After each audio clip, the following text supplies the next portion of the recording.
Hi guys, welcome back. So Wales, Scotland is off, which is a massive shame. Pretty much all sporting events are off. Bit of a downer, but what can we do to have some fun? Well, let's do what you guys wanted to do after the Six Nations. I know the Six Nations is kind of still going, but it's pretty much done. Let's pick our British and Irish Lions team, if we were to pick it right now, to face South Africa. Now what I'm going to do is go through my shortlists, and then I want to know your opinions on who from those shortlists we should pick, or is there anyone that's missing off those shortlists, and then in a few days I'll post a final team as to what I think is the best team we could put out to face the world champions. Now, first things first, on my shortlist, I'm trying to make them as short as possible, because for me, what makes it so exciting about the British and Irish Lions is it is the best of the best. So I'm not really interested in guys who can just do a job. I mean, everyone that plays for England, Ireland, Wales and Scotland are great players by definition, but who is the best of that bunch? You can pick anybody as long as they're eligible. They don't actually have to be in the squad at the moment. I mean, you're being informed by the Six Nations games, but if there's someone injured or someone who hasn't played much or at all, you can still pick them if you think that is the best team. Anyway, and we've got to select a captain. So I'm going to go through my short list, and I want you guys to tell me out of those who I should put in my final team. So let's go for it. At loosehead, scrummaging is going to be absolute key in this front row. We're facing South Africa, absolutely probably the beastiest forwards in the world. I think Joe Marler, if you ignore his antics, has had a really good Six Nations and has been fantastic at scrummaging. I'll put Mac over Napola there, even though he hasn't played much. I know scrummaging isn't his forte as such. He's a world-class player with a lot of quality behind him, especially with the Lions, so I think he definitely is in the conversation. Healy, again, incredibly strong player, excellent scrummager, as is Kilcoyne, a bit more explosive maybe. And Sutherland, I think, again, has to come into the picture. Sure, he hasn't got the pedigree behind him, but in this Six Nations, if you're thinking purely scrummaging, then he's a man you've got to consider. So I would probably take out for the 23, so two of these guys probably, out of this lot. Which two would you take, or is there someone you would include as well? Now at hooker, I think there's two clear choices to start. Ken Owens, Jamie George. I could start either of those guys all day long. Maybe even one of them on the bench, or you could go for a bit more impact on the bench. Cowan-Dickie or McInally are the two that I think can make the grade as an impact player. I don't know if they would start, but out of those four would be my two hookers for the 23. Tighthead. Now, I've actually got a proper shortlist for Tighthead. Furlong and Sinclair. I think these two stand out for me as the best two by far.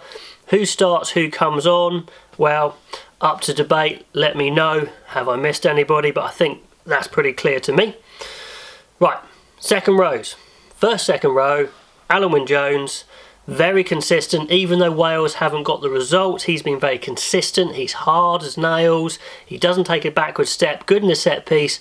Plus, he's got an offloading game. He can play in different ways and the experience. And he is my first option as a captain for sure. So he's one of the options. James Ryan, Mr. Consistent for Ireland.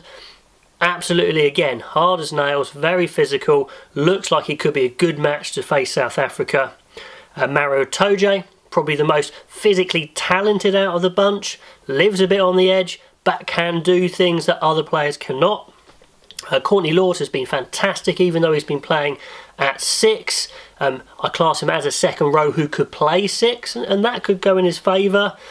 And then the final guy I'm considering is George Cruz. If you want a line-out specialist, this is your man. So I would take, two starters and maybe one or two on the bench of those guys. Depends how you want to align your bench. It's up to you. Now, my flanker list isn't that short, but my number 8 list is very short. So some of the guys that have played at number 8, I've put in the flanker list because I think they would be better at flanker against South Africa. So, but the 6s I might consider. Richie has been brilliant. Absolutely stepped up, I think, in this Six Nations. Shows how class this guy is, and physically he absolutely could take on the South Africans. Peter Amani still performing well, still very gritty. You could take him, plus his performance in the line-out, of course. Got Moriarty, again, hard as nails, very physical, maybe not as much flair as some of the others, but if you want to take them on again, he's a guy you could do with, as well as Stander. Again, hard as nails, going back to his native South Africa, he'd relish in that. Or Navidi, if you want kind of that crossover 6 and 7, brilliant over the ball, incredibly strong, he could come in there. Into the 7s, Justin Tipuric has to be on the list, been playing fantastically well, slightly different player to some of the others. Tom Curry is again a bit of a 6 or a 7, can do everything, very talented. Underhill, your big hitter, big tackling if you want to try and intimidate the South Africans with some tackling, easier said than done, but worth a go. Or Watson, class player, out wide, in the tackle, in a ruck, just pure quality. So lots of options there at flanker. 2 to start, probably 1 on the bench. Who would you go for, and have I missed anyone? Now, as an out-and-out 8, I don't think there's that many options. Faletau hasn't been playing the best, some flankers have been playing 8. I think Billy Vunipola is the guy I think I would probably put in that shortlist at 8, so clearly I'm probably going to pick him. But would you put someone else in there? Do you think someone else is up to that level? I don't think, Stander I'd put as a hard 6 for South Africa. Bradbury, Haining haven't quite made that level for me. So he's the guy I'd put in there, even though he didn't play in the Six Nations. Now, at 9, really hard. You could go for Youngs or Murray as the controllers. Sure, they've had ups and downs in form towards the end of their careers, but still, if you want to play a certain game, they're good options. Or if you want to go for a speedier 9, quicker service 9, someone who's going to snipe, Price, Webb, Thomas Williams, all good options. So it kind of depends what type of game you want to play, but they're the 5 I'm putting in my shortlist. Now, I've been quite cutthroat at 10 with my shortlist. Bigger and Farrell, I think, would absolutely be good 10s to face South Africa. Really up for the fight, in-your-face 10s. Ford I'm putting in there because he's played fantastic rugby in the World Cup and in the Six Nations, and if you want to play a dual playmaker system, he's probably the man you'd slot in at 10. Lots of other good players. Hastings has come on. Is he British and Irish Lions standard? I don't know. Russell's very good, but he hasn't played in the Six Nations, and I think you'd have to change your whole style of play if he was going to be your man at 10. And the short amount of time the British and Irish Lions have to get ready, I think that might count against him.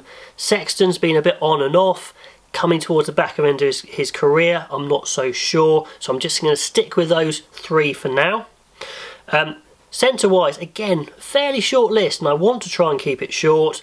Farrell could, of course, play 12 if you want to play the dual playmaker system. But the 4 I'm putting in there, Tuolangi, again, if he can keep his tackles legal, but he is hard as nails, very useful. Jonathan Davis, who didn't even play in the Six Nations, I still think comes in.